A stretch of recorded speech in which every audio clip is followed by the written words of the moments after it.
14 मई से दुर्गा वाहिनी का जो शौर्य प्रशिक्षण वर्ग है वो 7 दिवस का लगा था चित्तौड़ में, और वहाँ पर लगभग 300-350 बहनें इकट्ठी हुई थी। और वहाँ पर 25 शिक्षिकाएँ थी जिन्होंने अलग अलग तरह से नियुद्ध, दंड, राइफल, इस तरीके से शारीरिक रूप से बहनों को किस तरह से सशक्त होना चाहिए, ये सारी चीज़ें सिखाई।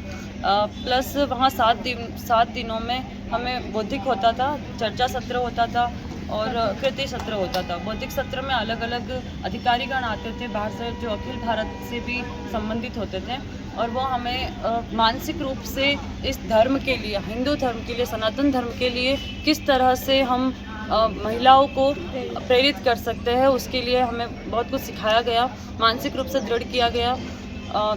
जो मूवी आई है द केरला स्टोरी, वो भी हमें दिखाई गई। और वर्ग व्यवस्थाओं में कौन कौन रहता था? सिर्फ लेडीज थी या जेंट्स भी थे? व्यवस्थाओं में सिर्फ महिलाएं रहती थी।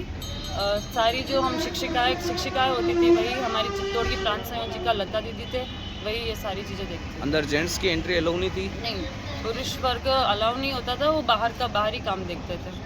जो महिलाएं इनसे नहीं जुड़ी हुई है उनको इनसे दुर्गा वाहिनी से जुड़ना चाहिए, और इनसे बहुत प्रेरणा मिलती है। और हमने यहाँ पे शारीरिक और मानसिक रूप से बहुत सीखा है यहाँ पर। और क्या क्या चलाना सिखाया? राइफल चलाना सिखाया, न्यूज सिखाया, बाधा सिखाई और दंड चलाना सिखाया।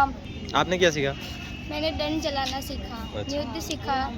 और क्या एज है आपकी? मेरी 14। कैसा लगा वहाँ पे आपको? अच्छा लगा।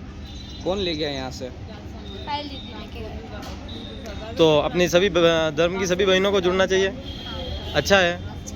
हमने इसमें बहुत सी चीज़ें सीखी, जिसमें मुख्य चीज़ें हमारे लव जिहाद पर था, और है ना जातिवाद। जैसे हमने इतनी लड़कियां थी तो हमने कभी किसी की कोई जाति नहीं पूछी, साथ में बैठ के खाना खा रहे, हमें पता नहीं कि कौन किस जाति का है। मतलब एक तरह से ये भेदभाव मिटाने की एक अच्छी पहल, सामाजिक समरसता थी।